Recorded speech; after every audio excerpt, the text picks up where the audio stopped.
मैं आपको आश्वस्त करना चाहता हूं, प्रधानमंत्री मोदी जी के नेतृत्व में जैसा आप चाहते हैं वैसा वो कर रहे हैं।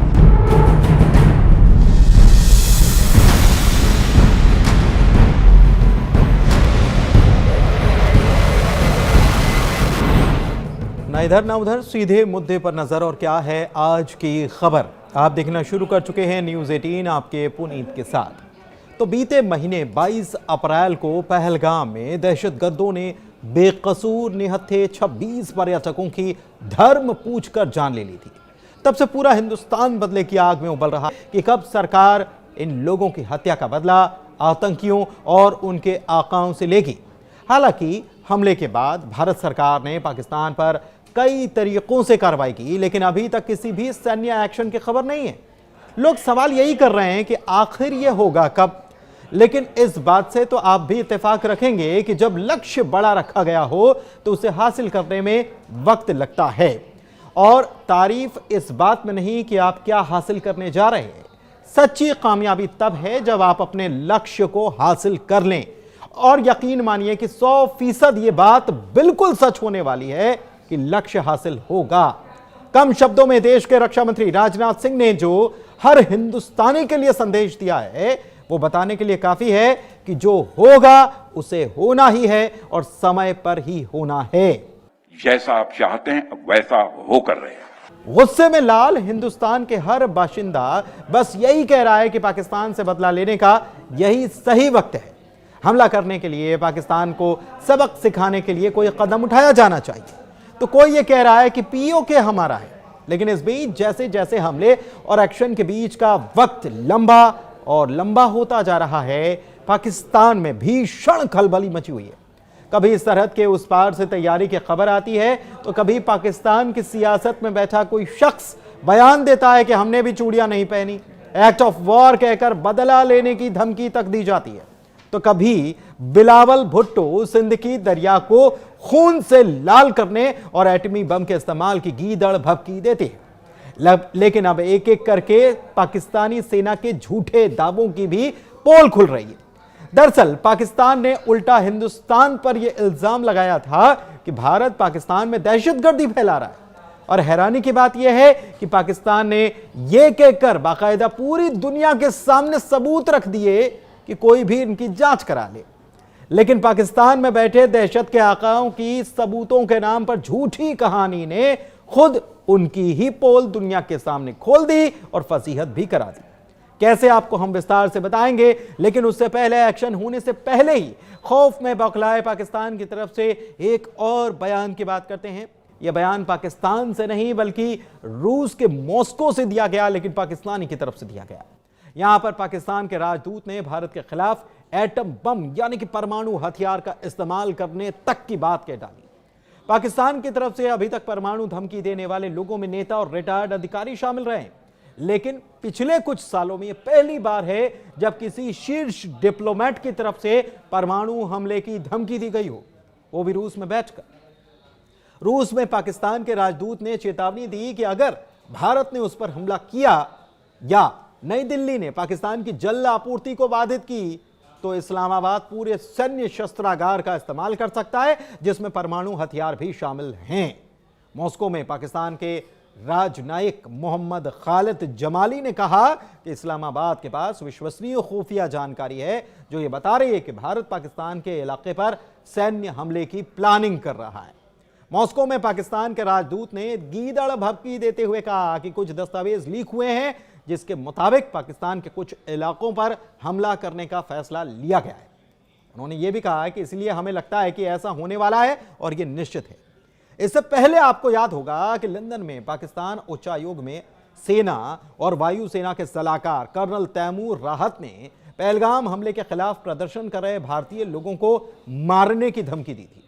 इस अधिकारी ने हाथ से गला रेतने वाला एक्शन किया था और मुस्कुरा रहा था।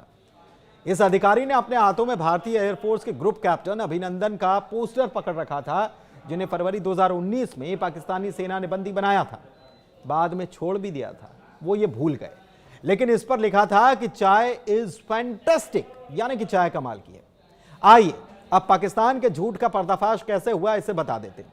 बीती 29 अप्रैल को पाकिस्तान के लेफ्टिनेंट जनरल अहमद शरीफ चौधरी ने भारत पर पाकिस्तान में आतंकी हमलों का आरोप लगाया। अगले दिन 30 अप्रैल को पाकिस्तान के उप प्रधानमंत्री और विदेश मंत्री इशाक डार ने भी आरोपों को दोहरा दिया। प्रेस कॉन्फ्रेंस में पाकिस्तान के मंत्री ने बताया कि हमने 2 दिन पहले एक आतंकवादी को पकड़ा और वह आतंकी भारतीय है। उसके पास से 2 मोबाइल फोन, ड्रोन और दूसरी चीजें मिली हैं जो साबित कर रही हैं कि भारत पाकिस्तान में आतंकी वारदातों को अंजाम देता है। इशाक डार ने यह दावा किया कि उनके पास पक्के सबूत हैं। पाकिस्तान ने स्वतंत्र विशेषज्ञों को इनकी जांच के लिए न्योता भी दे दिया कि आओ जांच कर लो अगर यकीन ना हो रहा तो। इशाक डार के दावों पर भारत के साइबर एक्सपर्ट ने भी पाकिस्तान की तरफ से दिखाए गए सबूतों का स्क्रीनशॉट, ऑडियो और ड्रोन की जांच करनी शुरू कर दी। लेकिन जो निकला उसने पूरी दुनिया में पाकिस्तान की फजीहत करा दी। सब फर्जी। पाकिस्तान के फर्जी स्क्रीनशॉट, ऑडियो, ड्रोन की जांच करने वाले साइबर एक्सपर्ट ने पाकिस्तान के झूठ का पुलिंदा खोलकर रख दिया। जांच में पता चला कि यह तो सब फर्जी है। स्क्रीनशॉट में छेड़छाड़, समय की गड़बड़ी, झूठी कहानी, सब कुछ पाया गया। ये बातें पाकिस्तान के सैन्य प्रचार की मशीनरी के जालसाजी और तकनीकी नाकामी को भी बता रही है कि इन्हें यह भी नहीं मालूम। एक्सपर्ट कह रहे हैं कि फॉरेंसिक जांच क्लोन किए हुए नॉन एक्टिव फोन पर होती है, लेकिन पाकिस्तान ने आतंकी के जिस सबूत के स्क्रीनशॉट को शेयर किया उसमें तो नजर आ रहा है कि फोन एक्टिव है। यह फोन 2 सिम वाला है। इसमें नजर भी आ रहा है क्योंकि 2 टावर नजर आ रहे हैं।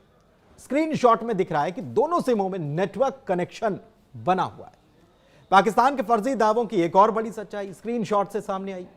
जब्त फोन के स्क्रीनशॉट में आतंकी हैंडलर शकंदर ऑनलाइन नजर आ रहा है, जबकि फोन पाक प्रशासन के कब्जे में था और जांच चल रही थी। तो सवाल यह है कि यह कैसे मुमकिन है कि जिस आतंकी के फोन की आप जांच कर रहे हो वो ऑनलाइन भी बना हो।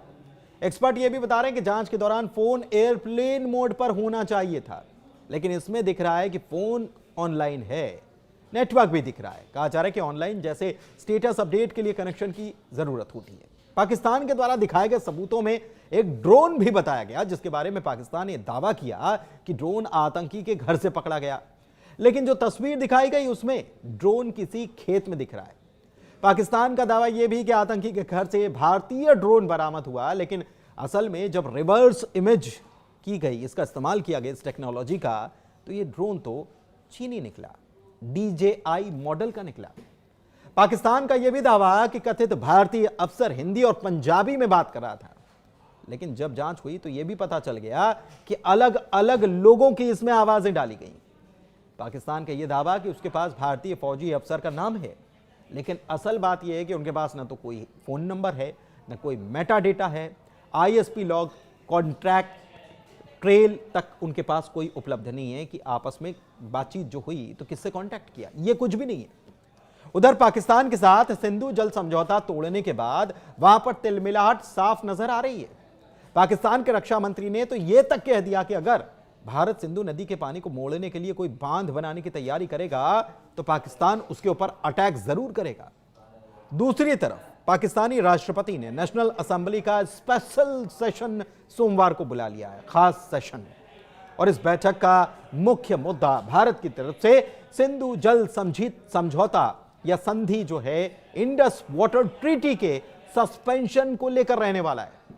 पाकिस्तानी मीडिया के मुताबिक पाकिस्तान की शाहबाज सरकार पहलगाम हमले के बाद से भारत के द्वारा की गई कार्रवाई के जवाब में नेशनल असेंबली की कार्रवाई बुला रही है और इस दौरान एक कड़ी निंदा का प्रस्ताव पेश करने की तैयारी में।